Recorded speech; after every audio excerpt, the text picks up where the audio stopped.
If I close, and those are my links. We are live.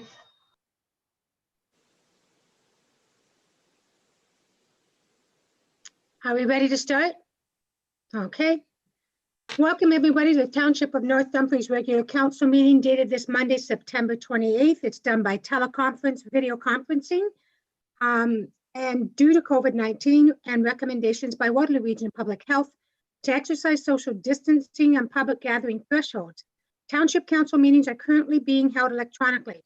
Members of the public may watch and or participate in this open meeting electronically using any of the following methods.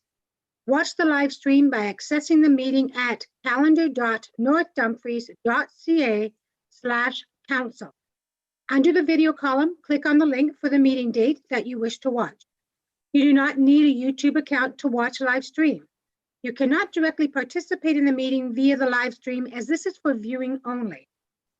Another method is members of the public interested in attending as an observer or wish to speak to any of the items listed under item 7, items for discussion, must submit the request in writing to the clerk's division at clerk@northdumfries.ca before 7 p.m. on September 27th. A link and or telephone number will be provided for those who register before the registration deadline. And in accordance with the township's procedural bylaws, members of the public are not able to verbally speak to all items on the regular council agenda. Members of the public may only verbally speak to the items listed under item 7 exclusively, but may submit their comments in writing for all other items.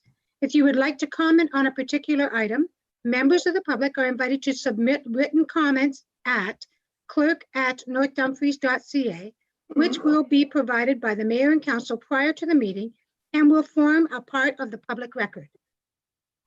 I'd now like to call the meeting to order, and can I have approval of the agenda, please?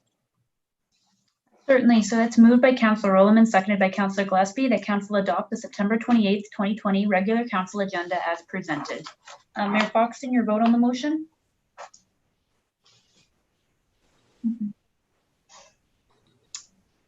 Mayor Foxton? She's froze. Mayor Foxton, can you hear me?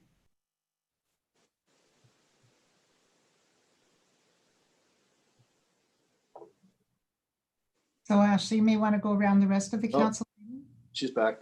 Oh, Mayor Foxton, your vote on the motion? Yes. Okay. Councillor Rowland? Yes. Councillor Osner? Yes. Councillor McCreary? Yes.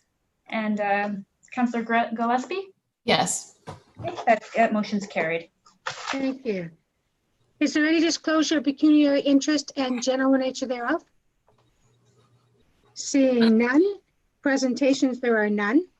Delegations, Tova Davidson, Executive Director of Sustainable Waterloo Region, regarding the 2019 year-end report on sustainability. Hi, Tova. Hello, everybody. So nice to be here today virtually. Thank you for having me. Okay, let me just share my screen. If you could just confirm that you can see it, that would be great.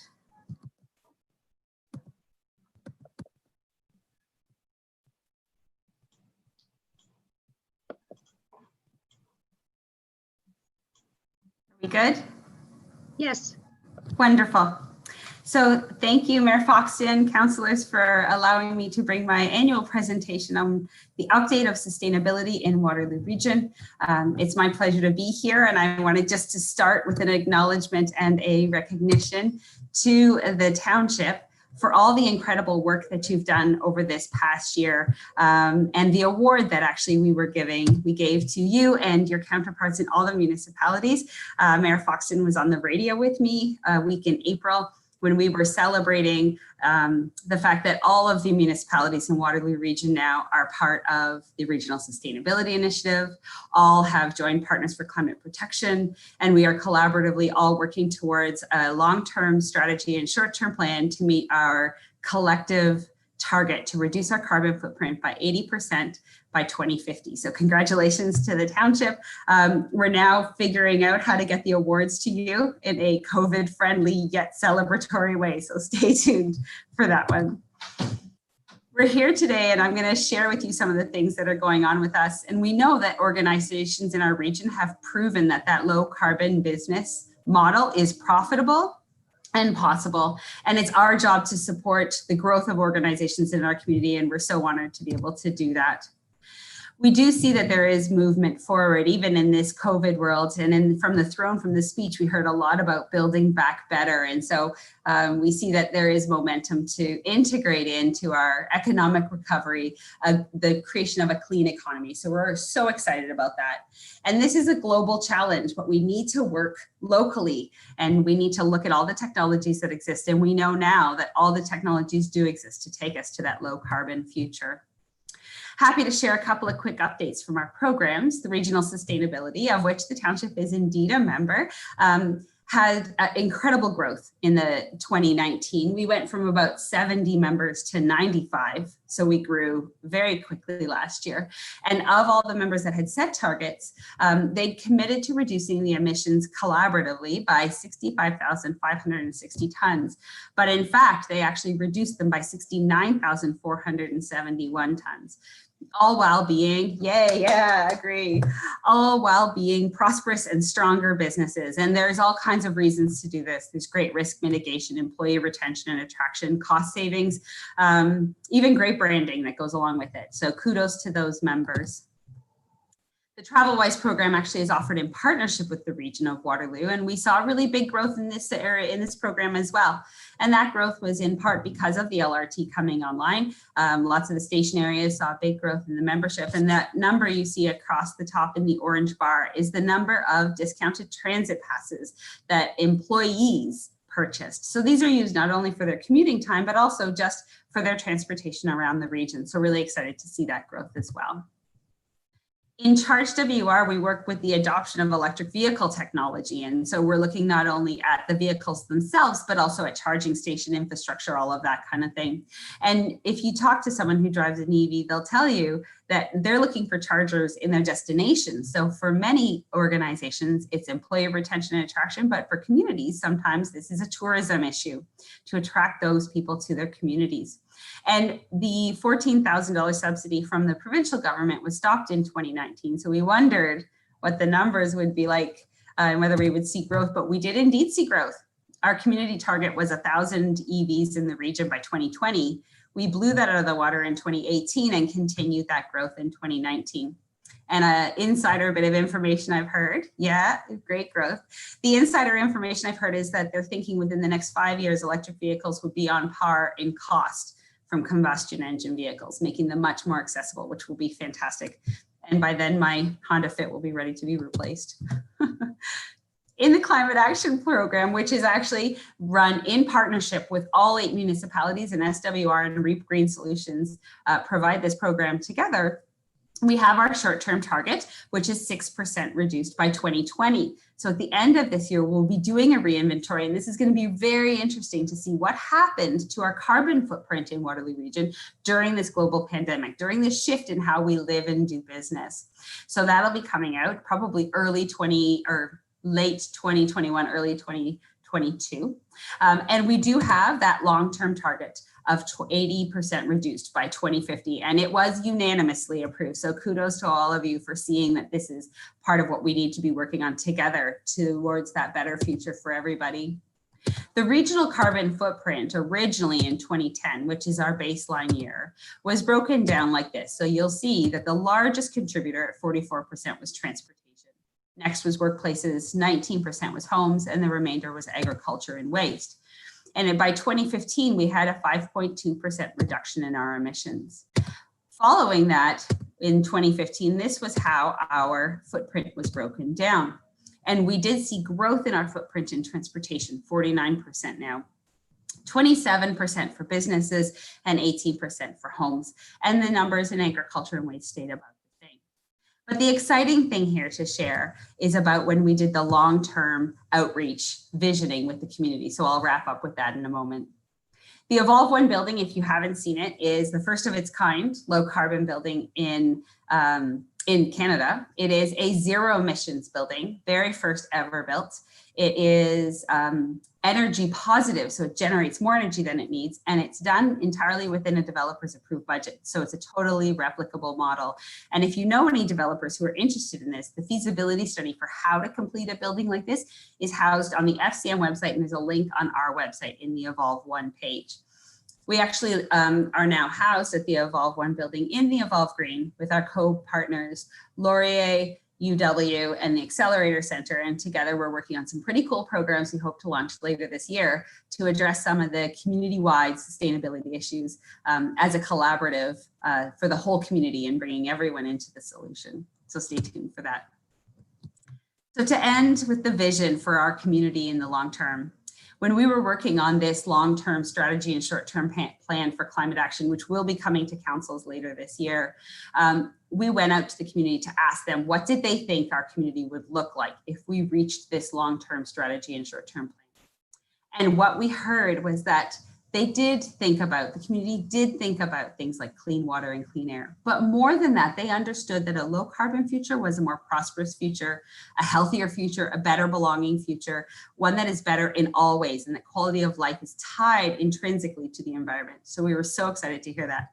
And so we're looking forward to sharing all of that with you in the future and to working with you on the implementation of that plan. So thank you for your time today. Thank you for your participation, for the incredible commitment that was shown over 2019. And we're here to help. We're always here to help. We are here to support this community, and we love Waterloo Region. So thank you for your time and all of your hard work. Can you stop screen sharing, please, Tova? Yep. Councillors, do you have any questions or comments? Seeing none, thank you so much, Tova. Oh, Councillor McCreary. I'm just curious at how you measure the carbon emissions. You get a number of tons and it's quite precise. How are you measuring that? So it depends on where we're measuring. Do you mean like community-wide? Yeah, and you've got it all broken down by sectors. And how do you come down? Yeah. The reason I asked is we also do it for organizations, and it's slightly different for each. What we actually gather is we get the data from the utilities, the LDCs and the natural gas utilities, and we know what the emission factors are in Ontario, because they're the same. So how many tons of carbon come from how many kilowatts of electricity? There's a number that's accepted for the whole province. We also get number of vehicles registered. We get the kilometers from the Ministry of Transportation, kilometers driven by those vehicles. We use that. We use heads of cattle for agriculture, and we get the data on the waste numbers from the region of Waterloo for how much waste is deposited there, how much methane comes from that waste, and the transportation to get the waste from the homes to our landfills. Okay, thank you very much. My pleasure. So can I have the resolution, please? Yeah, so moved by Councillor Ossner, seconded by Councillor McCreary, that the delegation from Tova Davison, Executive Director with Sustainable Waterloo Region regarding the 2019 year-end report on sustainability be received, and that the PowerPoint presentation from Tova Davison be distributed to the Planning and Sustainable Development Advisory Committee for their information. Mayor Foxton, your vote on the motion? Yes. Councillor Rolleman? Yeah, yes. Councillor Ossner? Yes. Councillor McCreary? Yes. Councillor Gillespie? Yes. Okay, that motion's carried. Thank you, Tova. Now I believe we're going to wait while Tova steps out and we bring in Stephanie.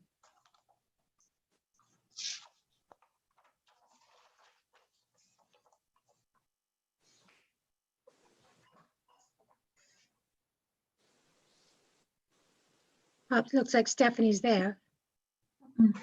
Hello, I'm Hi, just. Stephanie. I'm- Welcome. Hello, thank you so much for having me. Yep, we're all ready for you, Steph. Whenever you want to start. Oh, there you are. Can you see my screen already? Yes, we do. Oh, wonderful. I'll just put it to presentation mode then. All right, well, thank you so much for having me here tonight. I will jump right into it.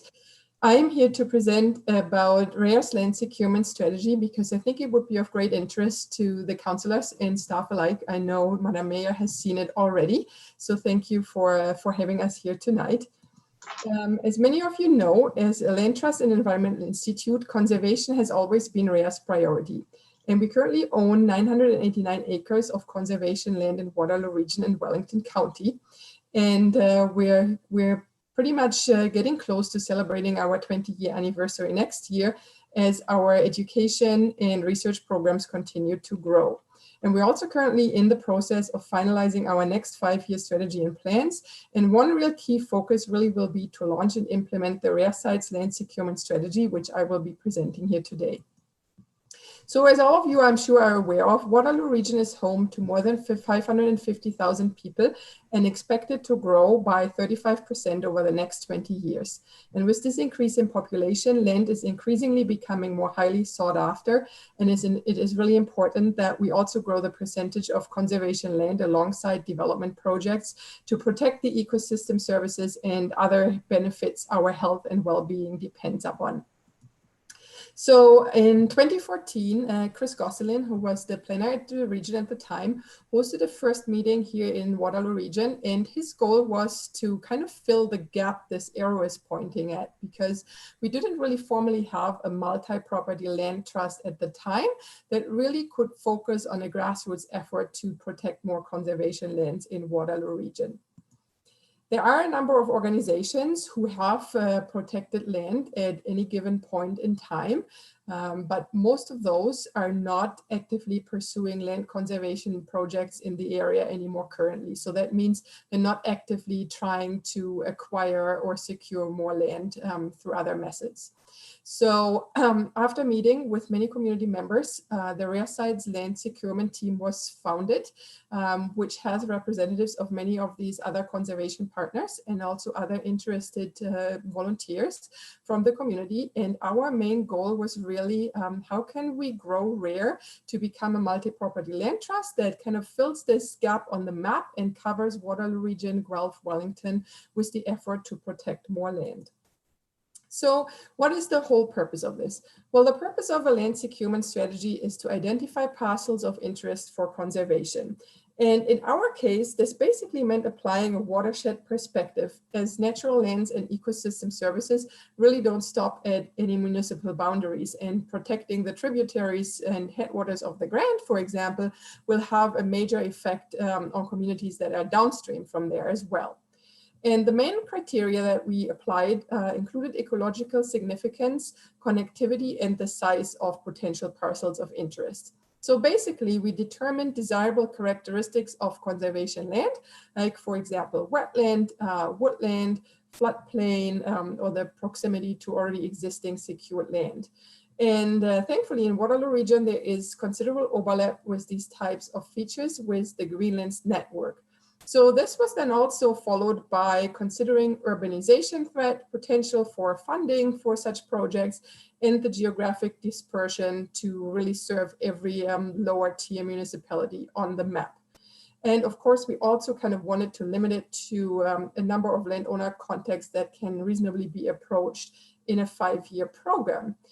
And what we basically did was to apply a modeling process that we called the RARE score, and that was undertaken in a GIS system, a geographic information system. So basically what you do is you make layers on the map on the computer in this geographic information system to identify the desirable lands, and then you calculate the percentage of each parcel that consists of these types of lands. And the ones that score really high, say in the 90 to 95 percentiles in terms of coverage of desirable area, were the ones we ultimately looked at and selected. And that resulted in this kind of overview map where we identified 17 target areas in the region with about 7 to 81 lots of interest per area. And where you can see the green circle drawn here on the bottom of the map, those are the target areas, 4 of them in total, including the original RARE lands and the surrounding area of that. Those are the areas that are of interest that are located in the township of North Dumfries.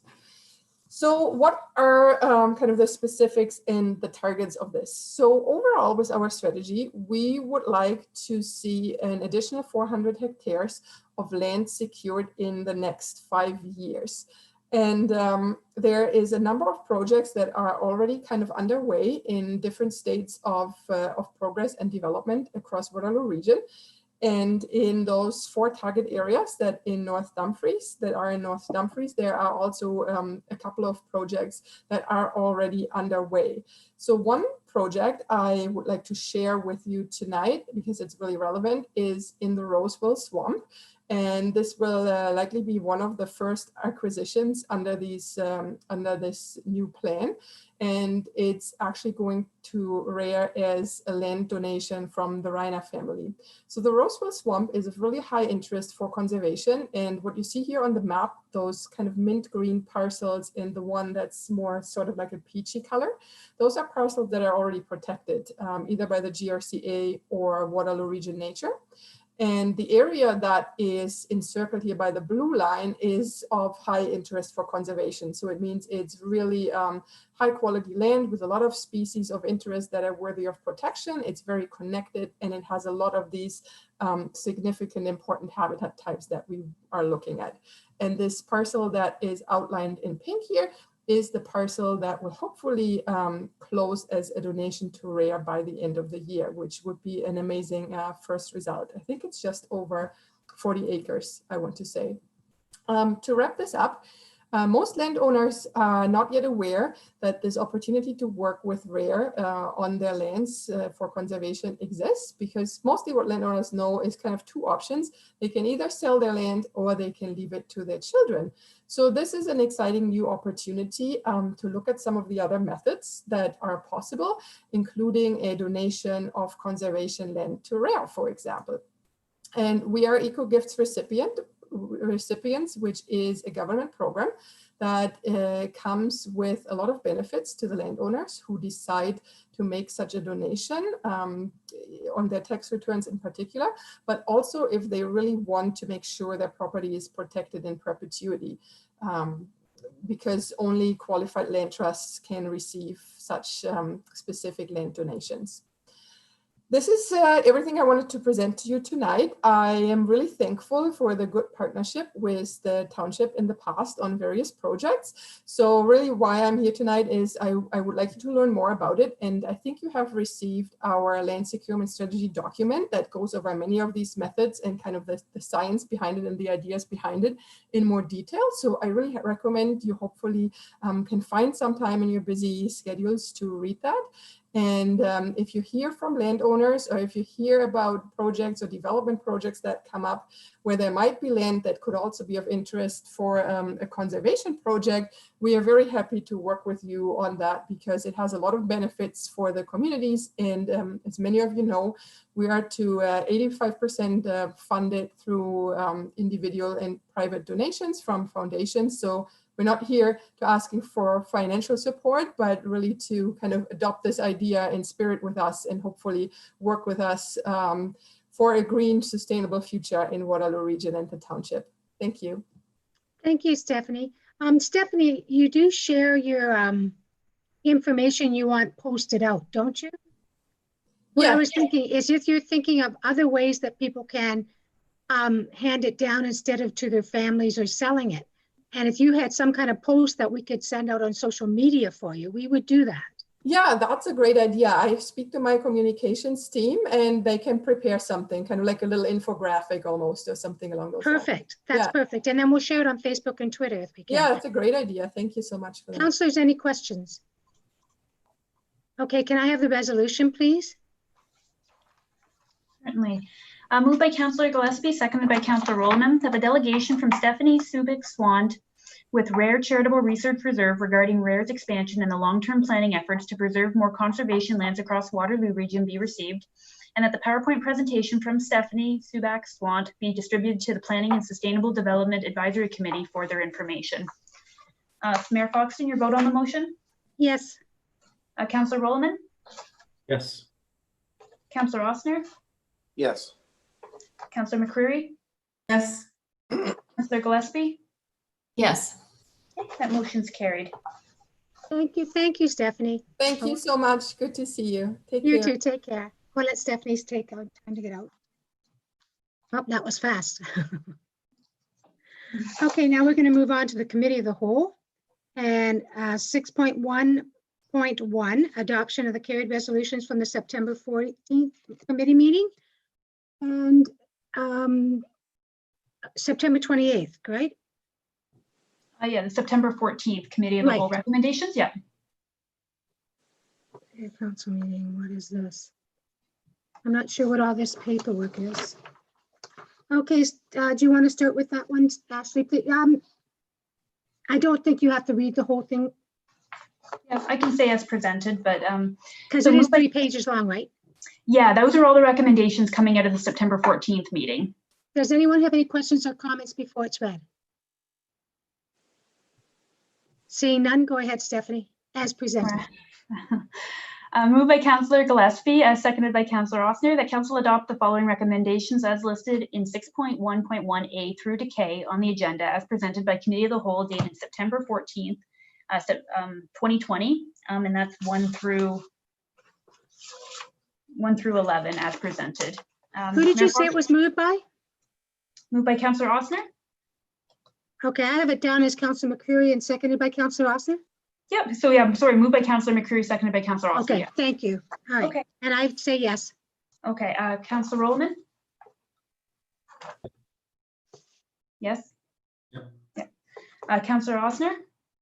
Yes, Ashley. Councillor McCreary? Yes. Councillor Gillespie? Yes. Okay, that motion's carried. Thank you.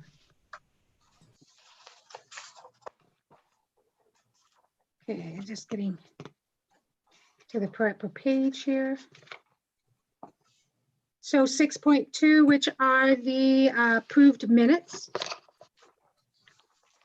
So any questions on the approved minutes or comments? Seeing none, go ahead, Ms. Sage. Moved by Councillor Gillespie, seconded by Councillor Rollman, that council approve the following minutes. Council meeting minutes dated August 10th, 2020.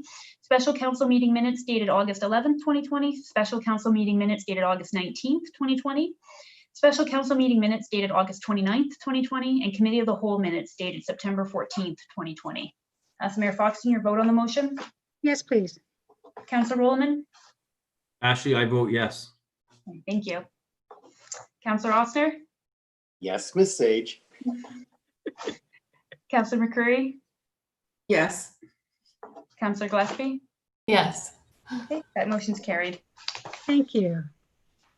And the zeros emission motion, any comments on that, gentlemen, or ladies and gentlemen? Councillor Gillespie.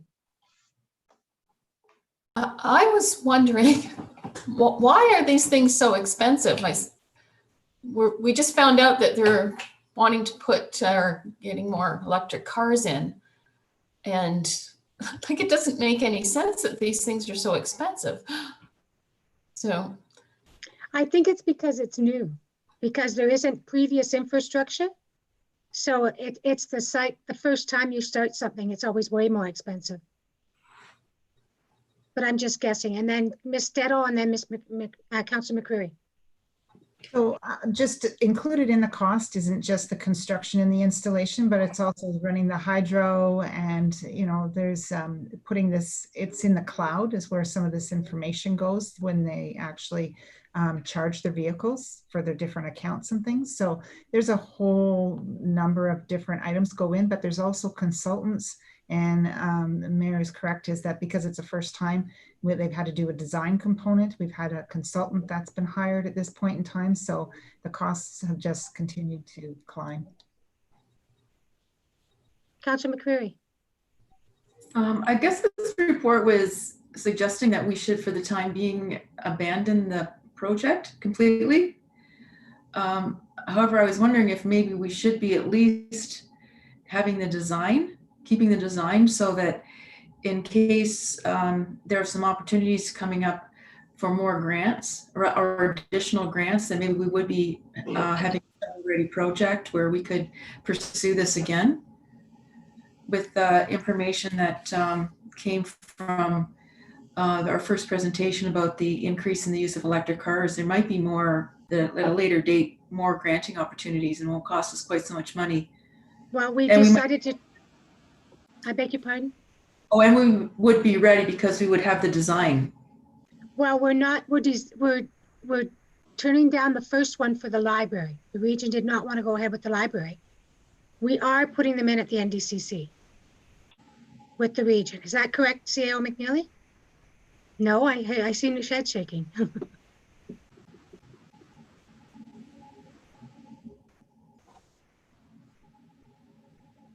Madam Mayor, given the continued escalation of costs and the annual operating and the vagueness that's currently available on the program as it go forward, staff are recommending that we set aside both projects at this time. So the region themselves have chosen not to pursue at the library, and we're recommending that we not pursue at the NDCC at this point in time.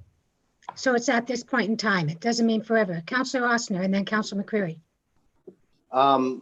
Is the region's kicking in extra amounts of money because we're not putting one at the Air Library, correct?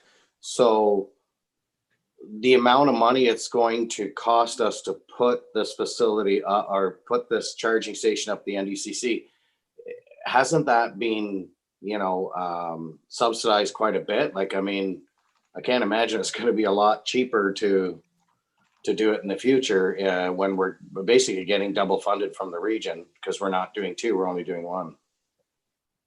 Ms. Dettle, but Ms. McCreary was first, and then we'll go to Ms. Dettle. Councillor McCreary? Oh, I was just going to comment again that I thought that after all the time and effort that have been put into this, that we at least keep the design. I thought that was one of the options, that we would pay for the design. So it was about $1,200, so that we'd have a shovel-ready project in case something came up later with funding. Ms. Dettle? Okay, so I'll just clarify what has happened with the project. There was two different projects originally. There was the NDCC, and it was came back after the Walter Feddy report with the design that said that it was going to be $30,000.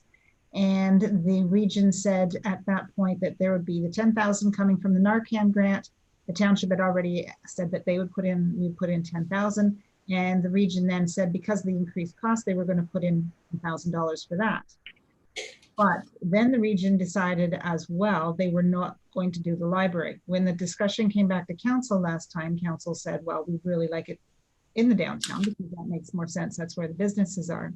But because the region has decided to abandon the libraries at this point in time, we would have to put it in at our own cost. And the cost for the library site was $40,000. These are round numbers.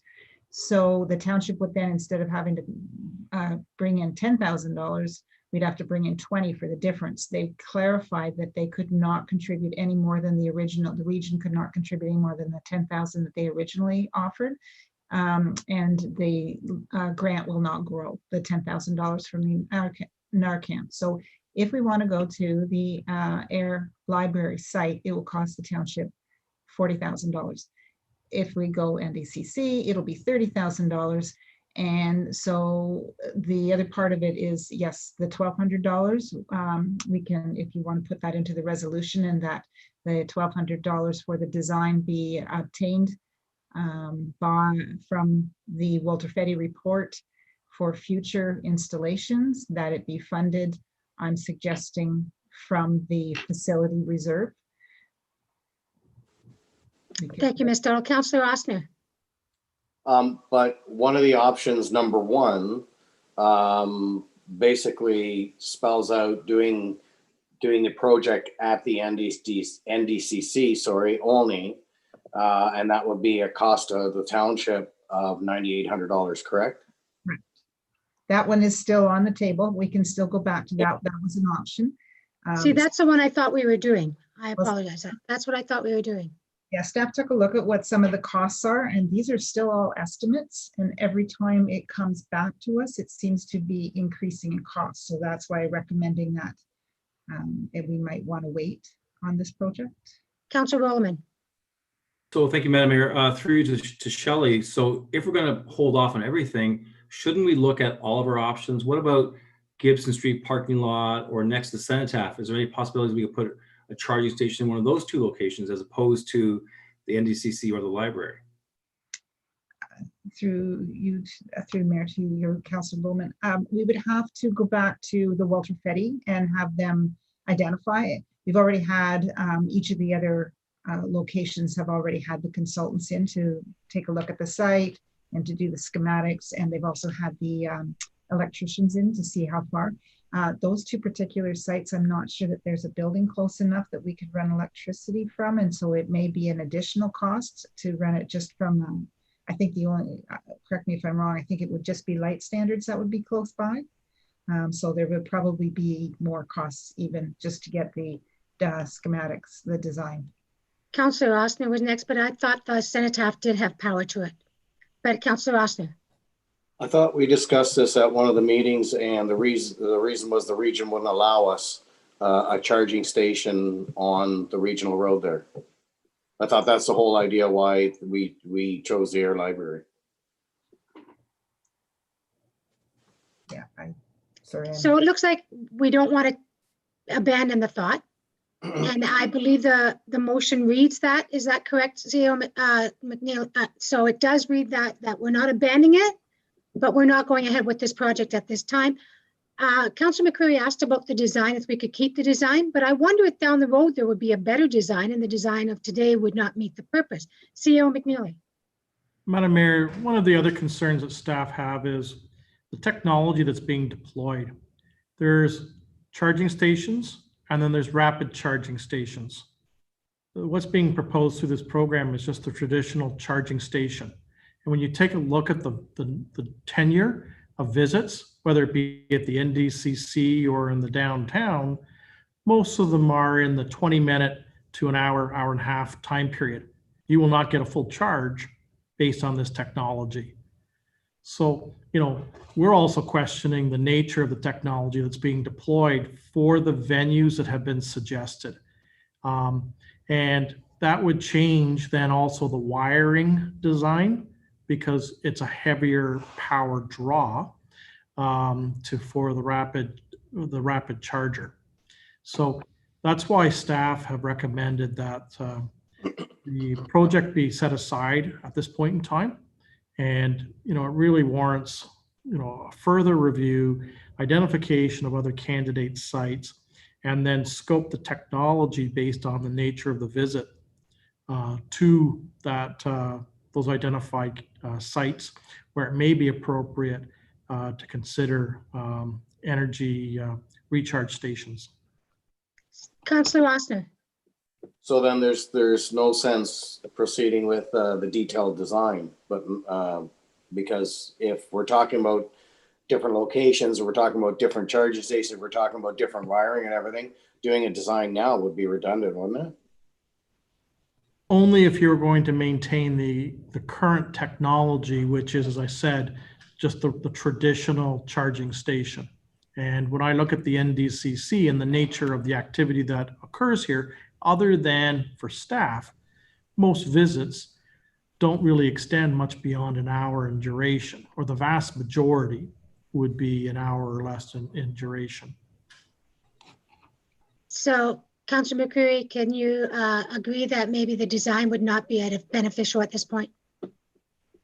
Sure. I didn't have that information about the problem with the design. I just thought I'd throw that out there for discussion. That's fine. Okay, thank you. So any other questions? Seeing none, could I have the motion, please?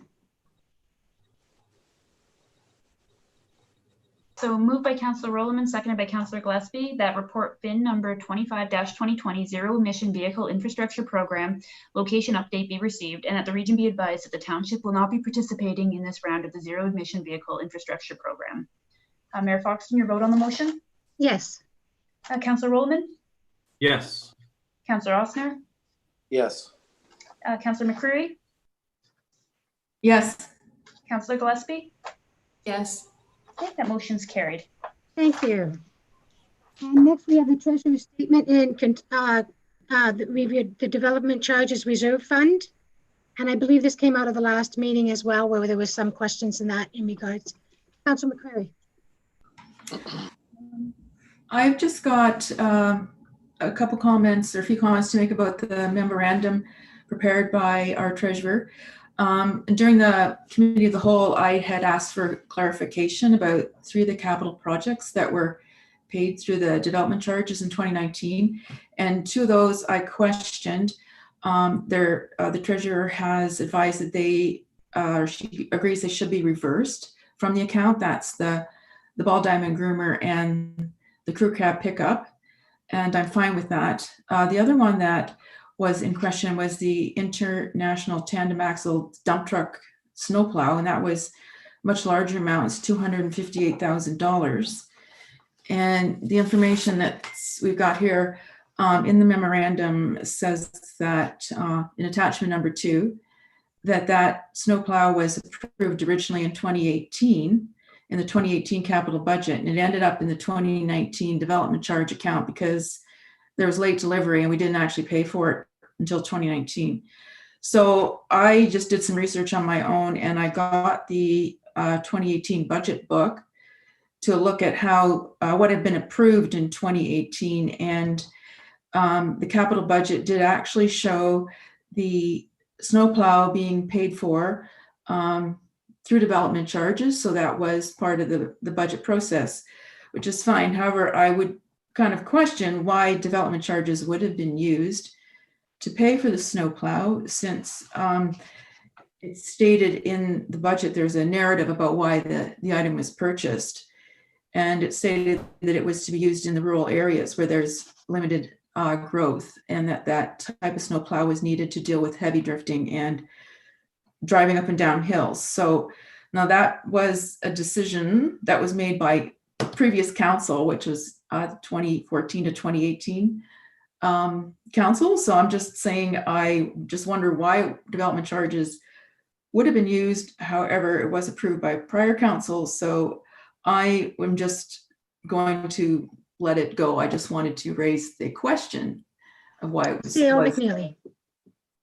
So, Madam Mayor, through to Councillor McCreary, I think it's important to distinguish growth doesn't actually have to occur in the context of the neighborhood or vicinity in which a piece of equipment is designed to serve. So you're quite correct. The tandem axle was acquired through development charges, initially purchased in 18, but delivered in 19, and therefore it goes against the accounts. The basis of why it was eligible for development charges is because shortly after I arrived, we actually changed the scope of the fleet, and we reduced the number of trucks. So we actually increased the capacity of the trucks, went with more tandem axles so that they could do more lane kilometers on their trips, which as growth occurs, predominantly in urban air, means we don't have to add as many vehicles going forward as that growth occurs over the next 10-year period. So essentially, we're able to maintain 6 routes with the fleet, whereas we would have had to increase the number of routes and trucks going forward. So a recalibration of the types of trucks that were deployed allowed us to position ourselves for growth, hence the development charges transfer for that piece of apparatus. Okay, thank you for that information. That time frame. Okay, so the motion, please. So moved by Councillor Gillespie, seconded by Councillor Rollman, that the 2019 Treasurer's Statement on the continuity of the Development Charges Reserve Fund Report FIN number 21-2020 be received, and further that Council accepts the Treasurer's declaration that the Township is in compliance with Section 59.1 subsection 1 of the Development Charges Act 1997. Mayor Foxton, your vote on the motion? Yes. Councillor Rollman? Yes. Councillor Rossner? Yes. Councillor McCreary? Yes. Councillor Gillespie? Yes. Okay, that motion is carried. Thank you. There are no notice of motions, information items, communication. Is there anything in communications anyone wants to touch base with? It's quite extensive. Councillor Gillespie, and could you tell us what page it's on? Oh gosh. Okay, tell us what it's about. It's 9.1. .1.7, the gypsy moth. Oh, yes, okay. So that's on page 194. Thank you.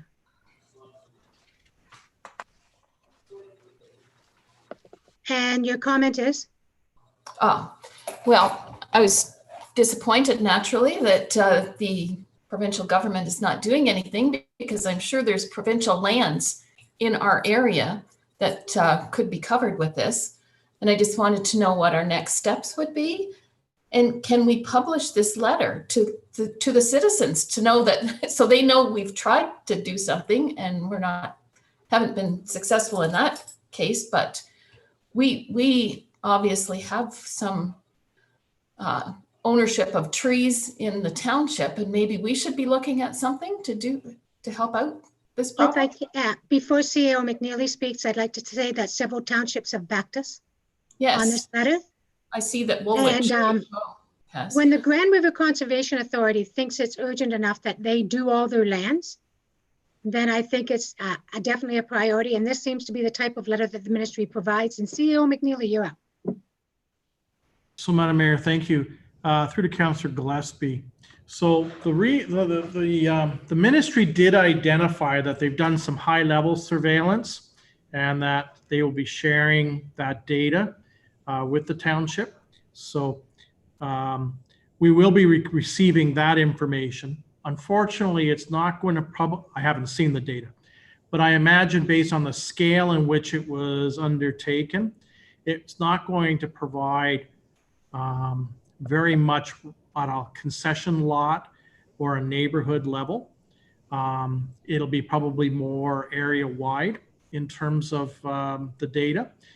So while it's sort of useful if we look at our neighbors in the context of our case, I doubt it's going to give us the information I had been hoping for, which, as I said, was either at a concession block level or at a neighborhood level, because that's where the surveillance would really be of assistance, because you've got pockets of high infestation in certain portions of the township. It's not uniform as we speak, but there are some streets that are very heavily impacted. We did some recording based on what we observed in our boulevards. And certainly we can provide that together with the ministry's data to try and help council during the 2021 budget, if council wishes to be more engaging and proactive in terms of either infestation monitoring, surveillance, and or direct level of treatment. CEO McNeely, I have a couple of things. Number one is, can we publish the letter sent to us from the ministry at Facebook and Twitter to the people of North Dumfries? Yes. Thank you. The other thing is, can we ask GRCA if we can link in with them when they're spraying? And if they're so, what would be that cost to us? So can we have a staff report on that down the road? So it actually goes beyond just that. We're obligated to actually get a license and a permit. And there are certain rules we have to follow under Federal Pesticides Act. So it's just not a matter of dovetailing. We actually have to go through a public consultation engagement process as part of that review of a permit to actually do aerial spray application in one or more areas outside of the two areas within North Dumfries that the GRCA does within their respective landholdings. So could we, maybe the staff could look into that and do a report on that for later down the road. Councillor Rossner. So just to understand with the gypsy moth, if this is what we are talking about doing, to me that sounds like you're more encompassing urban air. What are we going to do when we had everybody lighting us up for all the trees in the town of Ayr and the residential areas, the heavy residential areas, we're having a problem? Are you suggesting that we're going to start spraying everybody's property? So the extent based on windshield surveys, as I said, we looked at boulevards, that included our rural areas. And there are pockets in Ward 4 and Ward 3 that are just as heavy as some of the neighborhoods within the urban area of Ayr. And as I said, That's just looking at the public land holdings in those areas. That does not account for the adjacent private land holdings, where, once again, there's fairly extensive infestation. Where it's affected on our boulevard, you can pretty well be assured if there's a maple or an oak on the adjacent residential lot, it's within those boundaries as well. Councillor Ossner. Okay, I just want to be sure if we're gonna, if we're opening this up and putting letters from the ministry and that out, that, you know, we're not going, like, we're not giving the perception that we are going to be spraying every single property. You know, What I asked, do aerial spraying in urban air, you can do it out in the country, but I think then we're going to start getting a lot of requests saying, well, you know, why are you spraying the rural area when we're just as infestated in urban air as well? we can, I don't think we can cover everybody. Like I think that'd be quite an expensive proposition. if I may first, CEO McNally, we would never do private property. We're not allowed to touch private property. That's number one. It would not ever be private property. And I asked for a staff report on the possibilities, not on what would happen. And CEO McNeil, you're up. Yes, Madam Mayor, so I was just going to seek clarification because maybe I misunderstood the original discussion. I heard two items. One was look at an options report for council, which would inform future decision-making. And there may be a whole host of options that are available, including enhanced public education and engagement, because there's some things that people can do within the boundaries of their own property.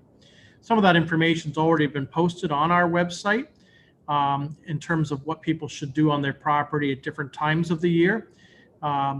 If council recalls, we put that up immediately following an initial round of emails that council members received in late May or June of this calendar year.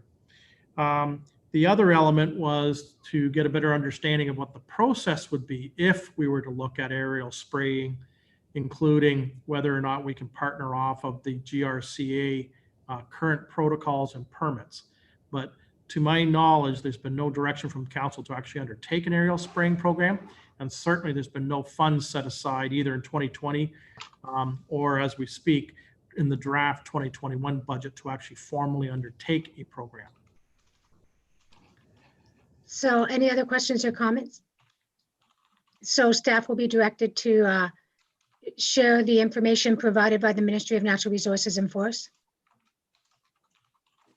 Thank you. So any other questions on correspondence? Seeing none, you don't have to read the whole thing, Ms. Sage, just as stated. Okay, certainly. Moved by Councillor Gillespie, seconded by Councillor Rowland, that council received the following items, and that was 9.1.1 through to 9.1.14. Mayor Foxton, your vote on the motion? Yes. Councillor Rowland? Yes. Councillor Ossner? Yes. Councillor McCreary? Yes. And Councillor Gillespie? Yes. Okay, that motion's carried. Thank you. And now we are at external public agencies. Are there any questions on 9.3.1 to 9.3.5? Seeing none, can I have a resolution, please? So moved by Councillor Ossner, seconded by Councillor Gillespie, that council receive for the purpose of information the following items. Regional Waterloo minutes dated June 3rd, June 16th, June 24th, July 6th, July 15th, August 11th, and September 15th. The Grand River Accessibility Advisory Committee minutes dated January 23rd, 2020, and the Library Committee minutes dated June 16th, 2020. Mayor Foxton, your vote on the motion? Yes. Councillor Rowland? Yes. Councillor Ossner? Yes. Councillor McCreary? Yes. And Councillor Gillespie? Yes. Okay, that motion's carried. Thank you. Now we're at other business, and actually we're at the mayor and councilors reports. And I believe the first one is Councillor Rowland's suggestion regarding Miller Drive and Guthrie Street bike lanes. Would you like to basically touch base with this, Councillor Rowland? Thank you, Madam Mayor. Yes, at the last committee meeting, I brought the idea about the necessity for some sort of either a sidewalk or a multi-use trail on, I guess, on the west side of Melaire Drive. There's some concern over the ditch system there, but I did go out and look at it. There's not any ditches on the west side. So you could easily connect to Greenfield, the extension of Greenfield sidewalk. The problem is Guthrie Street. Guthrie Street has very deep, I don't know, ditches on both sides of the street. So I'm not sure how we would deal with that portion. That's kind of my problem. But there was a motion that I sent to the clerk. So I don't know if she has that. It is. It's here in the package. But is there anything we can do, CEO McNeely, in regards to Guthrie Street? Madam Mayor, if the resolution is presented by Councillor Rowland and is adopted by council, we'll turn our mind to this and cost out some different scenarios and put together a briefing note with those options as part of the draft 2021 budget, which then council, as part of the consideration of either the 21 capital budget or the 10-year forecast, could then make an informed decision as to which option and the time frame for delivery of the project if it's supported. Councillor Rossner.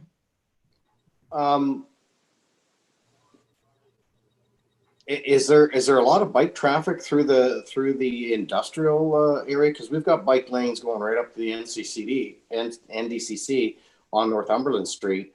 I was unaware that there's a lot of traffic, but I'm not on the street every day, so. Councillor Bowman, please. Through you to Councillor Rossner, every day I see a lot of moms pushing strollers, walking side by side, transport trucks trying to pass two at a time. On the weekend, I saw a whole family, little toddlers on bicycles trying to come up Melaire Drive with their parents. A lot of people think that this road is not very busy, so they come over here because they think it's safer or there's more room. They're in the middle of the road, and then sure enough, a transport truck comes over the hill, and they're not speeding, but these are big trucks. And I'm really worried about the mixture of, young families, young kids, young moms with strollers, and these big trucks. And I just think something's going to happen. And a lot of people are not taking the sidewalk all the way up Northumberland Street. They're actually coming up Guthrie and then coming up Melaire because they think it's a quieter street, or maybe it feels more open. I don't know what it is, but I'm always shocked to see all these young families on Melaire Drive going up to the NDCC. If I may, so if we went ahead with this and we did down Guthrie and down Melaire, the sidewalk doesn't go all the way up to Melaire, does it? So we would have to extend the sidewalk up to Melaire to allow for people to cross over to a sidewalk area. And then I would like, if possible, a crosswalk going across to the NDC sidewalk so that we have a complete linkage. I don't dislike the idea. I kind of like the idea. We're talking more trails and more walkability and bikeability, and this is our way of doing that. Other thoughts? Councillor Rossner. Is there a way through social media and all that we can actually suggest deter people from walking on the industrial road because of the truck traffic and everything? I mean, it's a shame that we've got this nice infrastructure of bike lanes and sidewalks that are already put in by the region on Northumberland Street and connecting up the NDCC. I mean, I really believe that's where people should be traveling. I mean, I wouldn't want to be pushing strollers and that through an industrial area where there's trucks going by constantly and no sidewalks and bike lanes, like as we said. Like, I think this it is dangerous. And is there a way that we can, on social media, put it out there that we deter people to do that because of those safety features, possibilities? If I may, Councillor Rossner, I think the trucks drive slower down there because they're going to their home port, whereas the ones on Northumberland are booting it through air. And that's why we have police on Northumberland. to monitor the trucks going through that way. I don't think speeding's an issue. I think the trucks are heading towards Malaire Drive and they're not booting it. So I actually think it's quieter and nicer. I like going down Guthrie or Malaire Drive a lot better than actually Northumberland. There's not so much traffic. It's not so intense. Trying to cross at Greenfield and Northumberland is like a nightmare. You've got a multitude of cars and trucks because of the destination there. You've got Foodlands, you've got Tim Hortons. Guthrie's a much more relaxed countryside area. Councillor Rossner. But the sidewalk connecting right up to Greenfield is on the east side, I guess you could say, east side, which connects right up. Whereas I believe on the west side, it ends before the last house on the left. So like people, like when I go to work back and forth, I see everybody on the east side of Northumberland Street when they're walking up towards and back from the Foodland area. I think people are aware about the issues, and I wasn't referring to the speeding of trucks on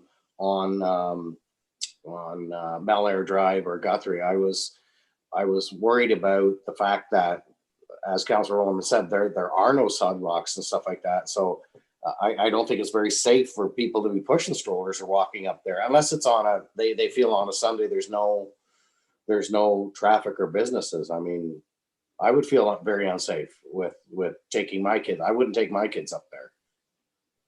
Any other questions or comments? Can I have the motion, please? Certainly. So moved by Councillor Rowland and seconded by Councillor Gillespie, that staff be requested to undertake a review of potential options, along with the appropriate cost estimates, to design and construct bike lanes along Guthrie Street and Malaire Drive to connect Northumberland Street through to Greenfield Road, and that the proposed bike lane network be reviewed and discussed by council as part of the 2021 budget deliberations. Mayor Foxton, your vote on the motion? Yes. Councillor Rowland? Yes. Councillor Ossner? Yes. Councillor McCreary? Yes. And Councillor Gillespie? Yes. All right, that motion's carried. Thank you. And next we have, in regards to the ice usage during COVID-19 pandemic. So these are the emails we've gotten from, and CEO McNeely, you're up. So Madam Mayor, the tenets of the questions or the concerns that were raised in a host of emails that council has received, which are included in today's agenda. There was a meeting with Mike Thibeault, a virtual meeting with Mike Thibeault last Monday, so a week ago today, and revised or adjusted protocols were published later that afternoon, and the amendments as it relates to the contracts and the obligations to the minor sports organizations. So we're talking about the Rockets, the Flames, and air skating were issued Tuesday morning. And to my knowledge, they're now operating based on those parameters. Are there any comments, councillors? Councillor Rowland. Thank you, Madam Mayor. My concern with this was the messaging that we sent out to the user groups. I felt that the township wasn't being consistent, and I feel that our staff, I'm not sure who our staff did this exactly, but basically the staff allowed these groups to set up their own protocols, which did not necessarily match with each other. And as a result, the township took a lot of heat, from residents. I talked to people in town that approached me about it. Some of my employees were upset about it. There's certainly a lot of upset comments on social media. It could have all been avoided if the township, if our staff would just come forward with our policy saying, this is what the policy is, everyone must follow it, as opposed to taking what I believe is a lazy approach and saying, everyone send in your plan and we'll just sign off on all these plans.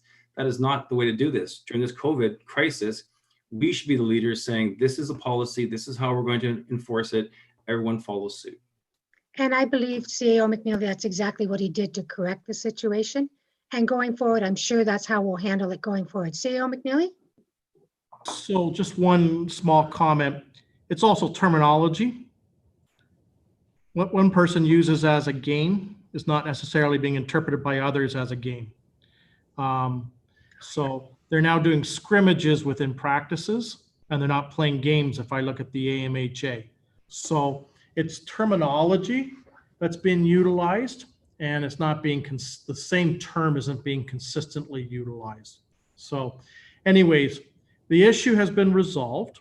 It's actually consistent with the original intent was, and now the language has been standardized between the two minor hockey organizations, and the same extension has been provided to to the figure skating club as it relates to the equivalent of those young skaters that are just learning and being introduced to the ice surface. Thank you, Sarah McNeely. Any other questions? Councillor Osman?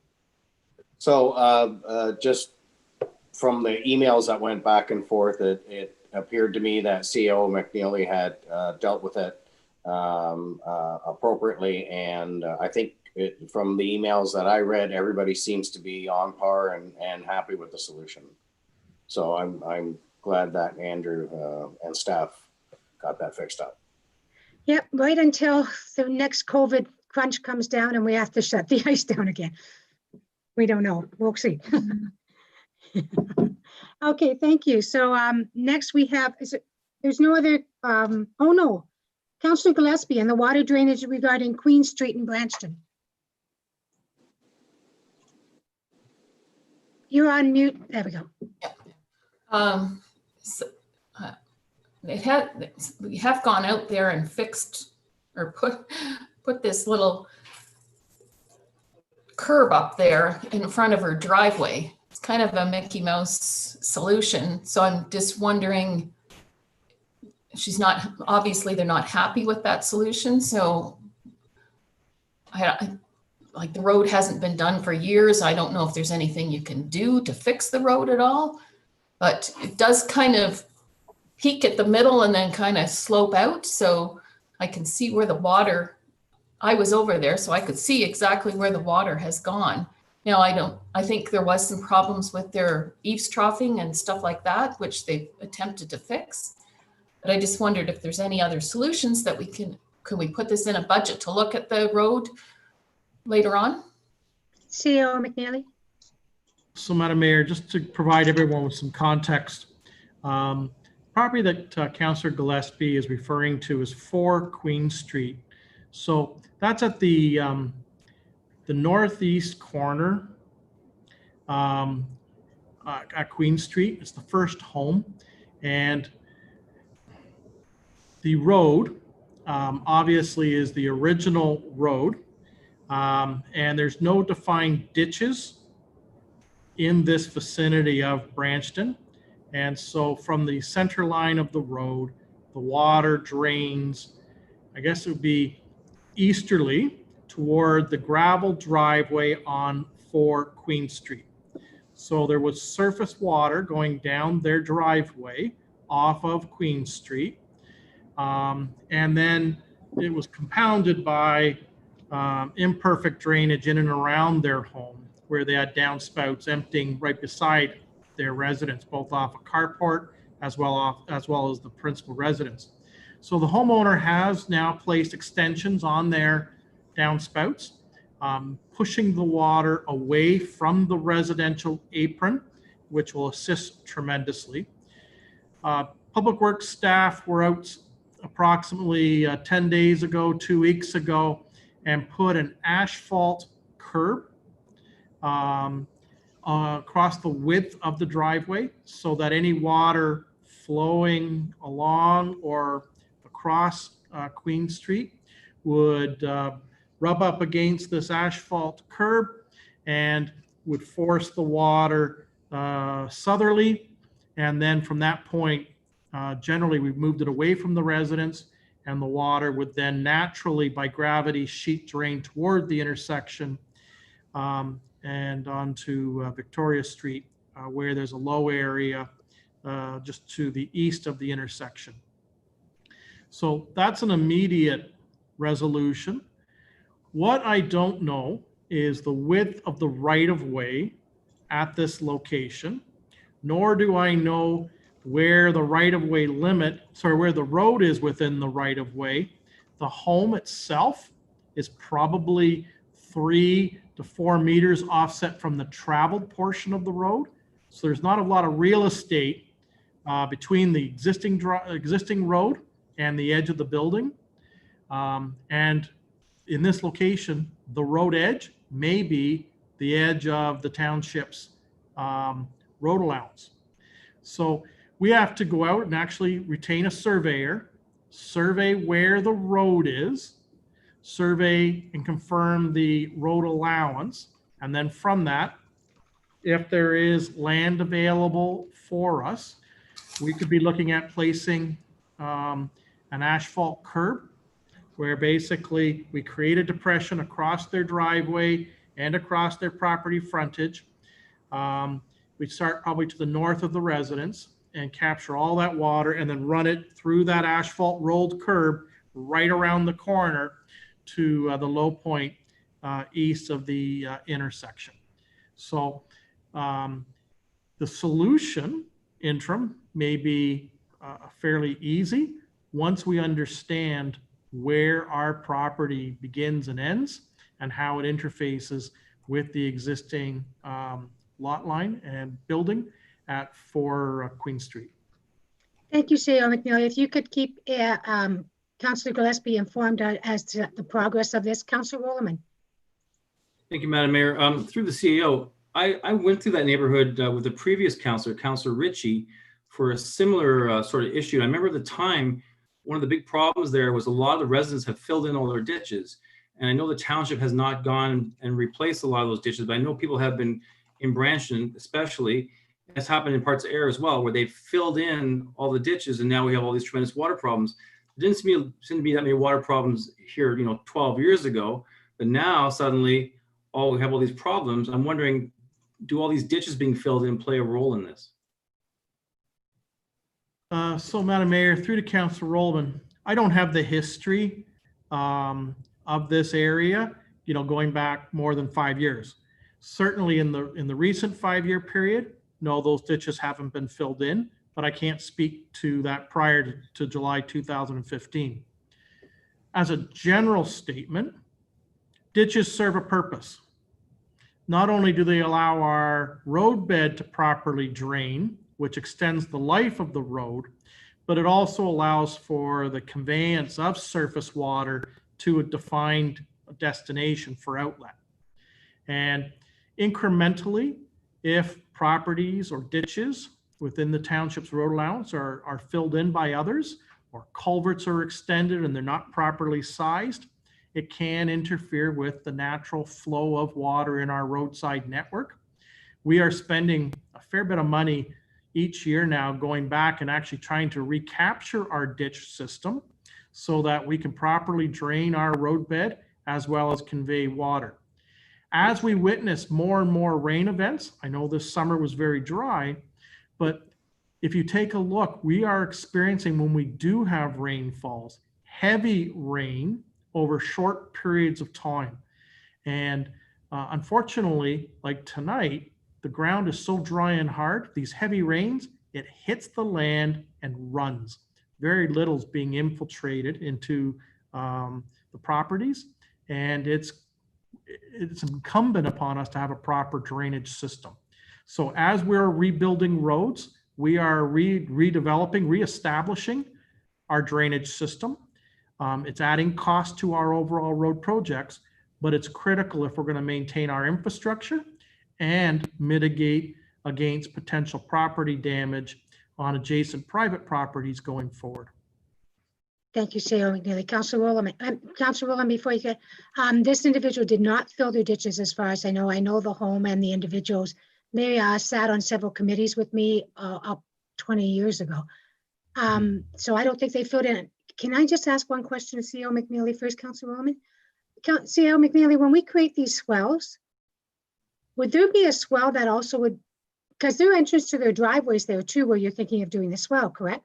So would they have to go through this swell to get into their driveway? Because if you don't create the swell at the driveway, it's still going to run down their driveway into their property. Right. So right now, to prevent water from flowing onto their driveway off of the road, we've actually placed a very, very small rise with an asphalt curb. So every time they enter and exit their driveway, they're going over this bump. What we would actually propose, and this is also somewhat dependent upon how wide the road allowance boulevard is adjacent for Queen Street, is we would actually reshape the driveway so that as you approach the road, it would drop down and then back up to the road. So any water coming off of the road or any water coming from, I guess, the north and moving southerly toward the intersection would be captured in this depression or swale and then would be picked up by the continuation of that asphalt gutter right to the intersection and around the intersection. But how it would look would be dependent upon how much land we actually have available to us, because the road itself is fairly narrow. So I know that I can't reshape the road and put the gutter in the road, because literally we only have 2 traveled lanes, barely. So whatever drainage improvements we do in the road allowance would actually have to be within the edge of a boulevard. Now, if we were going to reconstruct the road, we could be looking at a rolled gutter, a curb with catch basins and the like, but we're talking about a very expensive solution to a very localized issue. And I believe if we've got the land, we can remedy it through that rolled asphalt gutter. Thank you. Councillor Rollman, you're up next, but Denise, could you please check on Councillor McCreary? I believe she's dropped off. Yes, I saw that. Thank you. Councillor Rollman. I was just going to say that, everything we do is going to have some kind of reaction. If we build this asphalt curb, someone won't like it, or the water from the asphalt curb will now run on somebody else's property, and on it's going to go. And when we put new ditches in or repair the ditches, as we've seen, on Greenfield Road, or we've seen in Colonial Drive, people are upset, and before you know it, they're filling them back in. So this goes on and on and on. At some point, the residents have to have some responsibility for the water themselves, because the township keeps going in and trying to solve these problems, and people sometimes work against us. I agree, Councillor Rollman, but in this situation, I don't think so. I think this road has not been done for a very, very long time, and it does sit higher. And it is not a perfect road. If we had to take that road over and do it now, we would probably make it a lot better if we have the property. CEO McNeely. So, Madam Mayor, just back to Councillor Rollman and his concern about people continuing to fill in their ditches or alter their ditches. Township Council, and I apologize, I can't remember whether it was 2017 or 2018, but the past Township Council adopted what we call an anti-fouling bylaw.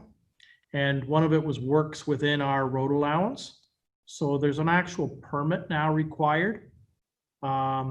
If someone were to alter our ditch system or ask for it to be piped, or widening of driveways, which may entail the extension of culverts or the like. So each of those are now reviewed by the operations supervisor and have to be approved by the operations supervisor. So any other work is actually in violation of the township's bylaw if no permit's been issued, and the township has remedies through the courts to have it rectified back to its original condition. At the cost of the owner who filled it in or destroyed it? At the cost of the owner on those challenges. And we've had properties where people have started work and they've been issued directives to stop and cease. And some of them have gone political, but permits have not been issued because of the potential long-term implications on the area drainage system, both affecting our property and our function of our road, as well as adjacent land holdings where it artificially causes either damming or the equivalent of damming, which causes ponding on adjacent properties because it spills outside the limits of the ditch system upstream. Thank you. Any other questions or comments? So Councillor Gillespie, are you satisfied with what's going to happen? And Yes. please staff, please keep Councillor Gillespie updated on this as it progresses. Thank you. And all of council too. So now we're on to first and second reading of the bylaws. Any questions on the first and second readings of the bylaws? Okay, do you want to go through them, Ms. Sage?